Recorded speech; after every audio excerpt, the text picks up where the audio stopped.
Nós estamos lendo do Srimad Bhagavatam, com tradução e comentários, por sua divina graça, A.C. Bhaktivedanta Swami Prabhupada. Canto 1, capítulo 9, verso 8. E muitos outros, como Shukadev Goswami, e demais almas purificadas, Kashyapa e Andirasa, e outros, todos acompanhados de seus respectivos discípulos, chegaram ali. Significado: Shukadev Goswami, Brahmarata, o famoso filho e discípulo de Sri Vyasadeva, que primeiramente ensinou-lhe o Mahabharata e depois o Srimad Bhagavatam. Shukadev Goswami recitou 1.400.000 versos do Mahabharata nos concílios dos Gandharvas, Yakshas e Rakshasas, e recitou o Srimad Bhagavatam pela primeira vez, na presença de Maharaj Parikshit. Ele estudou por completo todas as literaturas védicas, junto a seu grande pai. Assim, ele era uma alma completamente purificada, por força de seu extenso conhecimento dos princípios da religião.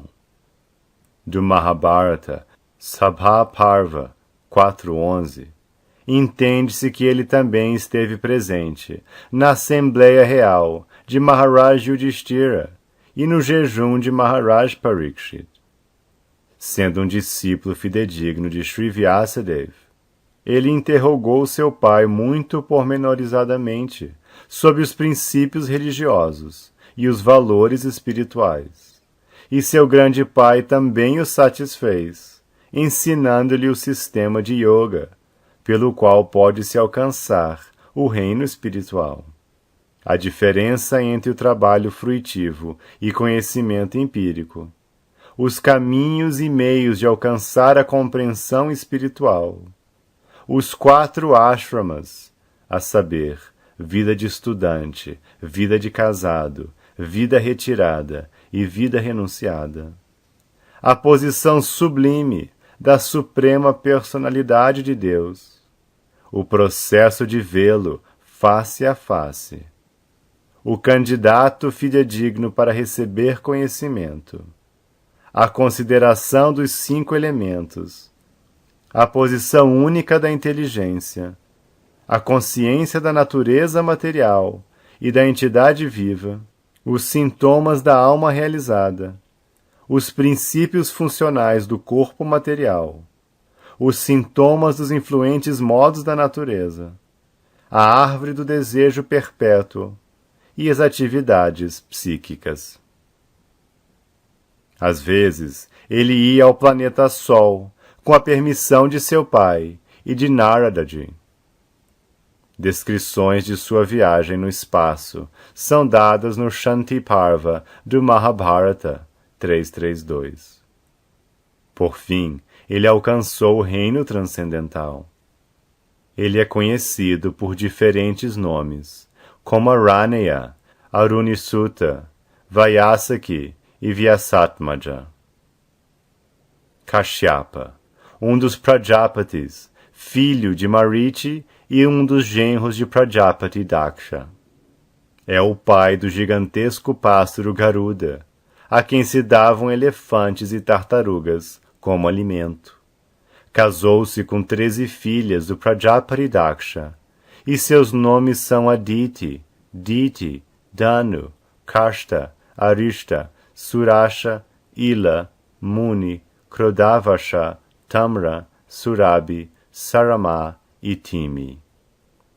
Ele gerou muitos filhos, tanto semideuses quanto demônios, através dessas esposas. De sua primeira esposa, Aditi, nasceram todos os 12 Adityas, um dos quais é Vamana, a encarnação do Supremo.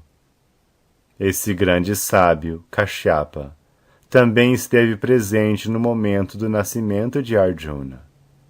Ele recebeu o mundo inteiro de presente de Parashurama, e mais tarde pediu a Parashurama que saísse do mundo. Seu outro nome é Arishtanemi. Ele vive no lado setentrional do universo. Andirasa é filho de Maharishi Andira e é conhecido como Brihaspati, o sacerdote dos semideuses. É dito que Dronacharya era sua encarnação parcial. Shukracharya era o mestre espiritual dos demônios, e Brihaspati o desafiou. Seu filho é Kacha, e ele entregou a arma de fogo, primeiramente a Bharadvajamuni. Gerou 6 filhos, como o deus do fogo, com sua esposa Chandramasi, uma das reputadas estrelas.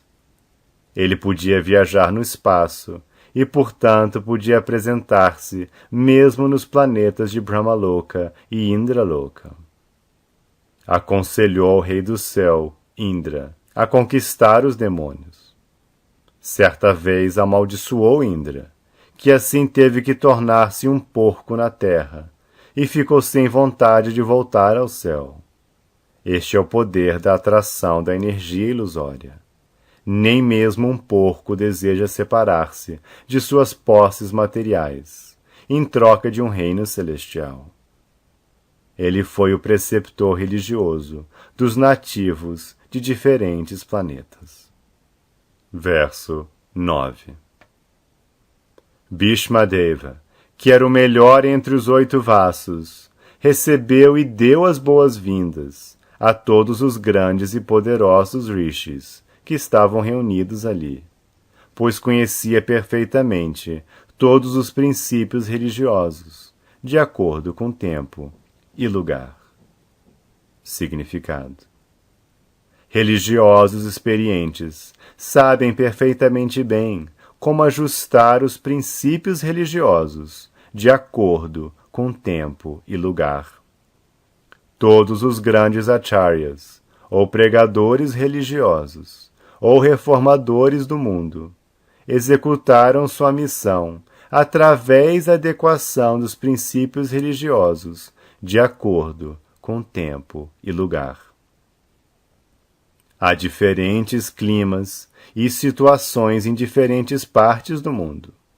E se alguém tiver que desempenhar seus deveres de pregar a mensagem do Senhor, terá de ser hábil em ajustar as coisas de acordo com tempo e lugar. Bhishmadeva era uma das 12 grandes autoridades na pregação deste culto do serviço devocional. E por isso ele pôde receber e dar as boas-vindas a todos os poderosos sábios ali reunidos, em volta de seu leito de morte, oriundos de todas as partes do universo. De certo, ele era incapaz naquele momento de recebê-los e dar-lhes as boas-vindas fisicamente, porque nem estava em seu lar, nem numa condição normal de saúde. Mas ele era completamente capaz disso, através das atividades de sua mente sã. E por isso, ele pôde proferir doces palavras, expressas com amabilidade, acolhendo bem a todos. Uma pessoa pode executar seu dever pelo trabalho físico, pela mente e pelas palavras. E ele sabia bem como utilizá-las no lugar adequado, não havendo, portanto, dificuldade para ele em recebê-los, embora fosse fisicamente incapaz. Verso 10. O Senhor Shri Krishna está situado no coração de todos. Todavia, ele manifesta sua forma transcendental através de sua potência interna. Esse mesmo Senhor estava sentado diante de Bhishmadeva, e uma vez que Bhishmadeva conhecia suas glórias, ele adorou-o devidamente. Significado: a onipotência do Senhor manifesta-se pela sua presença simultânea em todos os lugares. Ele sempre está presente em sua morada eterna, Goloka Vrindavan, e ainda assim está presente no coração de todos, e mesmo dentro de todos os átomos invisíveis. Quando ele manifesta sua forma transcendental eterna no mundo material, ele o faz através de sua potência interna. A potência externa, ou a energia material, nada tem a ver com sua forma eterna. Todas essas verdades eram conhecidas por Sri Bhishmadeva, que o adorou de modo adequado. Verso 11. Os filhos de Maharaja Pandu estavam silenciosamente sentados ali perto, dominados pela afeição por seu avô moribundo. Vendo isso, Bhishmadeva congratulou-se com eles sentidamente. Havia lágrimas de êxtase em seus olhos, pois ele estava tomado de amor e afeição.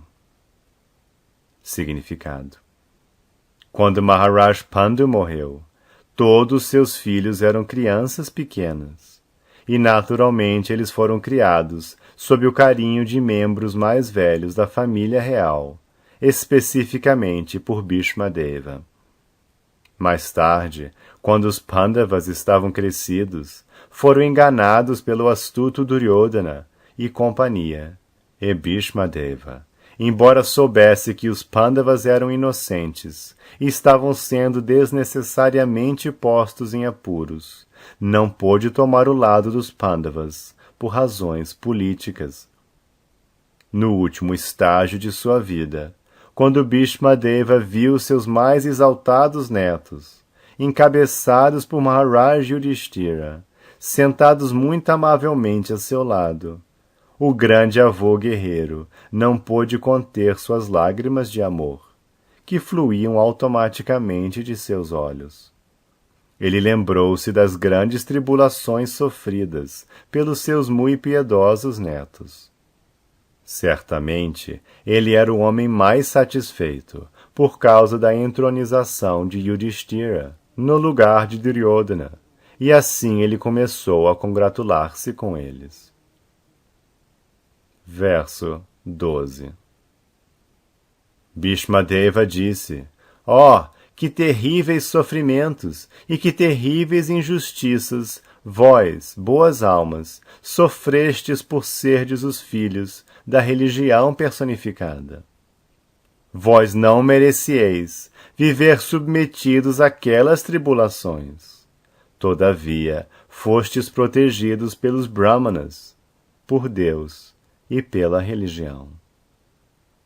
Significado: Maharaj Yudhishthira ficou perturbado devido ao grande massacre na batalha de Kurukshetra. Bhishmadeva podia entender isso, e por isso ele falou primeiramente dos terríveis sofrimentos de Maharaj Yudhishthira. Ele foi posto em dificuldades unicamente por injustiça, e a batalha de Kurukshetra foi travada apenas para combater essa injustiça. Portanto, ele não deveria arrepender-se do grande massacre. Bhishmadeva quis particularmente chamar a atenção para o fato de que eles foram todos protegidos pelos Brahmanas, pelo Senhor e pelos princípios religiosos. Enquanto eles estivessem protegidos por esses três importantes itens, não havia motivo para desapontamento. Assim, Bhishmadeva encorajou Maharaj Yudhishthira a dissipar seu desânimo. Se uma pessoa coopera plenamente com os desejos do Senhor, é orientada pelos Brahmanas e Vaishnavas fidedignos, e segue estritamente os princípios religiosos, ela não tem motivo para desânimo, por mais que as circunstâncias da vida tentem lançá-la neste estado. Bhishmadeva, como uma das autoridades na linha, queria convencer os Pandavas deste ponto. Verso 13. Quanto à minha nora Kunti, com a morte do grande general Pandu, ela ficou viúva com muitos filhos, e por isso sofreu muito.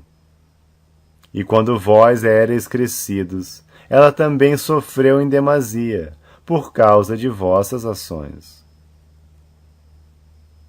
Significado: os sofrimentos de Kunti Devi são duplamente lamentados. Ela sofreu muito por causa de sua viuvez precoce e por ter de criar seus filhos menores na família real. E quando seus filhos estavam crescidos, ela continuou a sofrer por causa das ações deles. Assim, seus sofrimentos continuaram. Isso significa que ela estava destinada pela providência a sofrer. E isso é preciso tolerar, sem ficar perturbado. Verso 14. Na minha opinião, tudo isso se deve ao tempo inevitável, sob cujo controle todas as pessoas, em todos os planetas, são arrastadas, assim como as nuvens são arrastadas pelo vento. Significado: há um controle do tempo em todo o espaço dentro do universo, assim como há um controle do tempo sobre todos os planetas. Todos os grandes planetas gigantescos, incluindo o Sol, estão sendo controlados pela força do ar, assim como as nuvens são arrastadas pela força do ar. Analogamente, o Kala, ou tempo inevitável, controla mesmo a ação do ar e de outros elementos. Tudo, portanto, é controlado pelo Kala Supremo, um energético representante do Senhor, dentro do mundo material. Desse modo, Yudhishthira não deveria ficar pesaroso, por causa da ação inconcebível do tempo. Todos têm de suportar as ações e reações do tempo, enquanto estão dentro das condições do mundo material. Yudhishthira não deveria pensar que cometera pecados em seu nascimento anterior e que estava sofrendo as consequências. Mesmo o mais piedoso tem de sofrer a condição da natureza material. Mas um homem piedoso é fiel ao Senhor, pois ele é orientado pelos Brahmanas e pelos Vaishnavas fidedignos, que seguem os princípios religiosos. Esses 3 princípios diretivos devem ser a meta da vida. Não devemos nos deixar perturbar pelos truques do tempo eterno. Mesmo o grande controlador do universo, Brahmaji, também está sob o controle deste tempo. Portanto, a pessoa não deve ficar com rancor de ser controlada pelo tempo, apesar de ser uma verdadeira seguidora dos princípios religiosos. Verso 15. Oh, quão maravilhosa é a influência do tempo inevitável! Ele é irreversível. De outro modo, como poderia haver reveses na presença do rei Yudhishthira, o filho do semideus controlador da religião, de Bhima, o grande lutador com uma massa, do grande arqueiro Arjuna, com sua poderosa arma Gandiva, e, acima de tudo, do Senhor, o bem-querente direto dos Pandavas. Significado: no caso dos Pandavas, não havia escassez de recursos materiais ou espirituais necessários.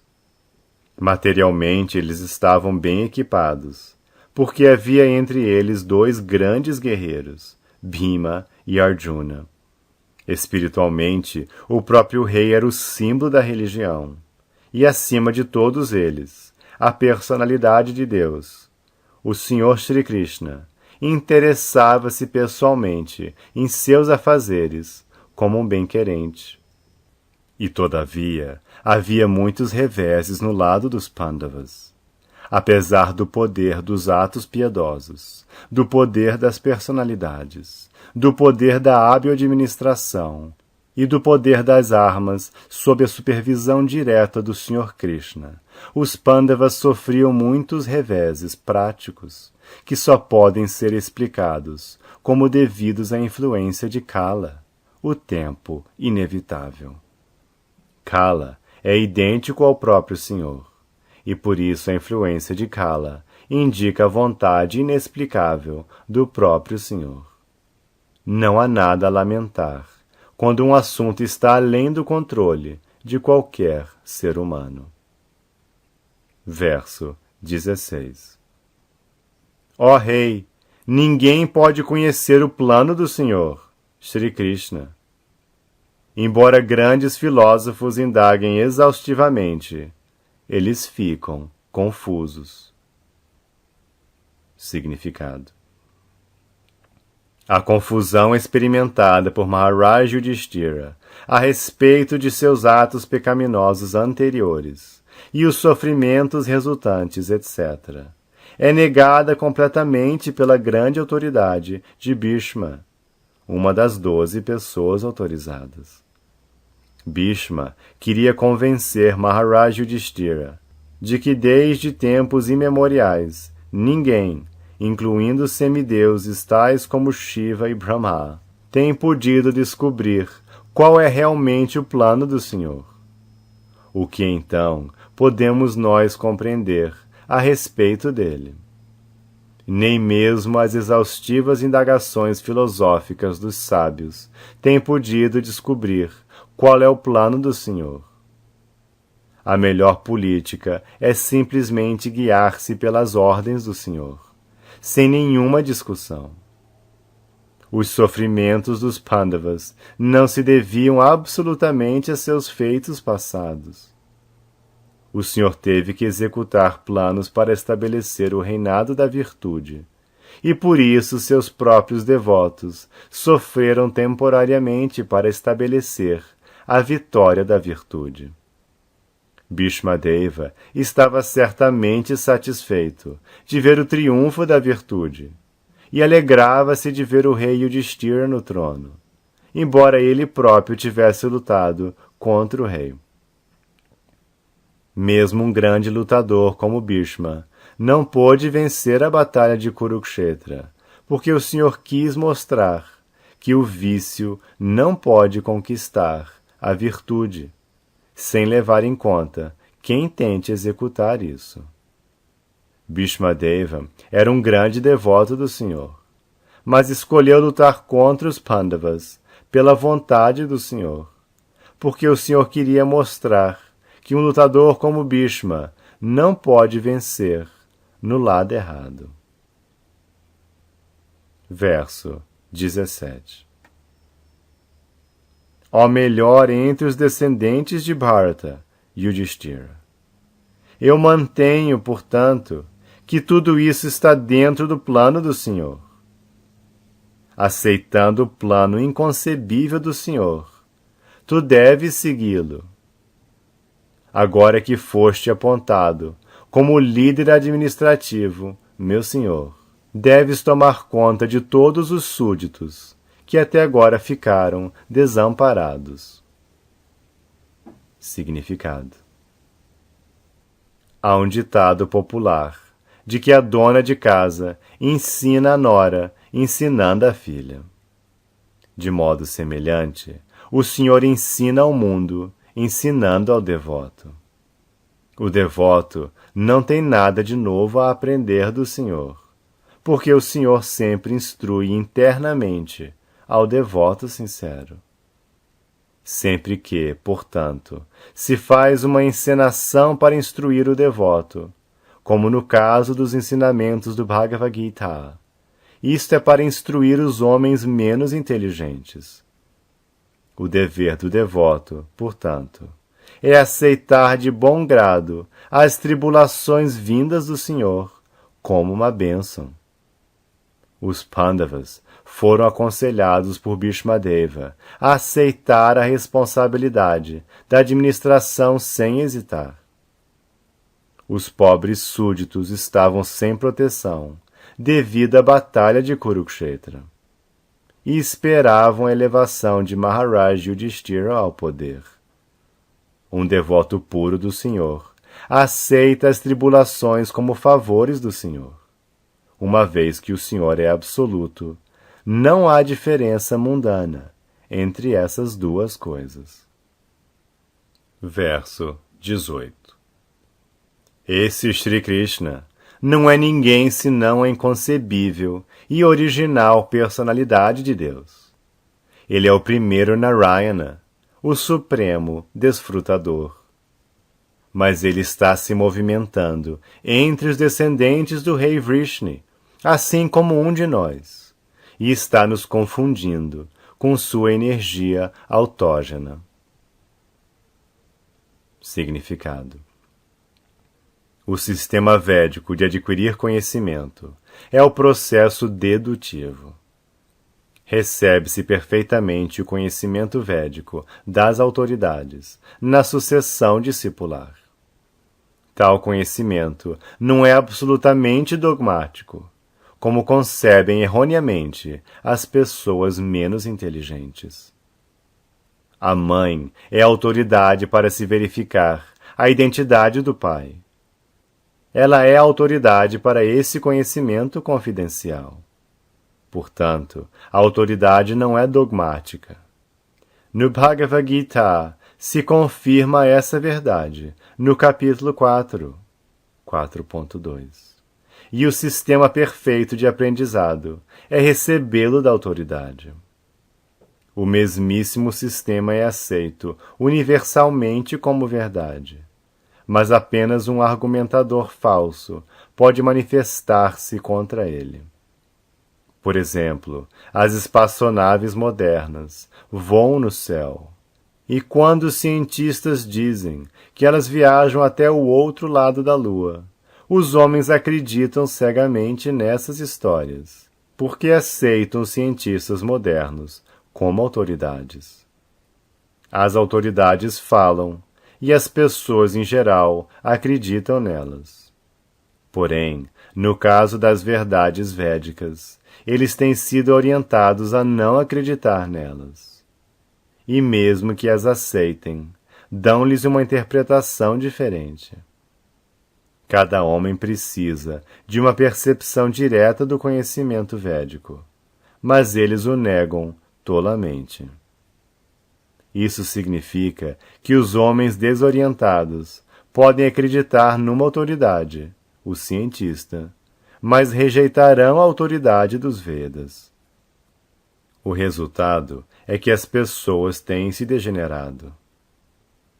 Aqui uma autoridade está falando sobre Shri Krishna, como a original personalidade de Deus, e o primeiro Narayana.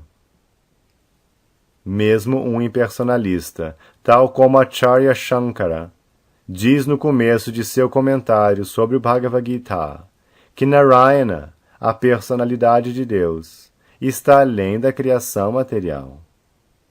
O universo é uma das criações materiais, mas Narayana é transcendental a essa parafernália material. Bhishmadeva é um dos 12 Mahajanas, que conhecem os princípios do conhecimento transcendental. Sua confirmação de que o Senhor Shri Krishna é a personalidade de Deus original também é corroborada pelo impersonalista Shankara. Todos os outros acharyas também confirmam essa afirmação, e desse modo não há alternativa a não ser aceitar o Senhor Shri Krishna como a original personalidade de Deus. Bhishmadeva diz que ele é o primeiro Narayana. Isso também é confirmado por Brahmaji no Bhagavatam 10, 14, 14. Krishna é o primeiro Narayana. No mundo espiritual, Vaikuntha, há um número ilimitado de Narayanas, que são todos a mesma personalidade de Deus, e são considerados como expansões plenárias da original personalidade de Deus, Shri Krishna. A primeira forma do Senhor Shri Krishna expande-se inicialmente como a forma de Baladeva.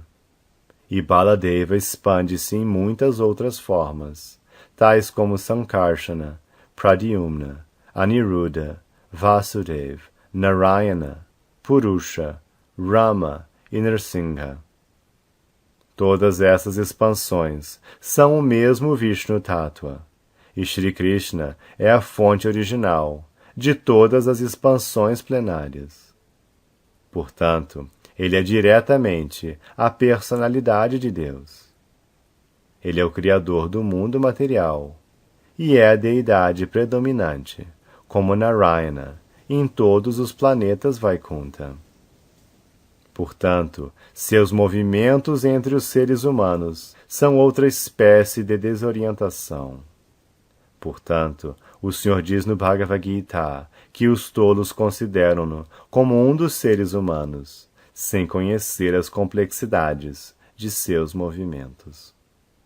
A desorientação a respeito de Shri Krishna deve-se à ação de suas duplas energias, interna e externa, sobre a terceira, chamada de energia marginal.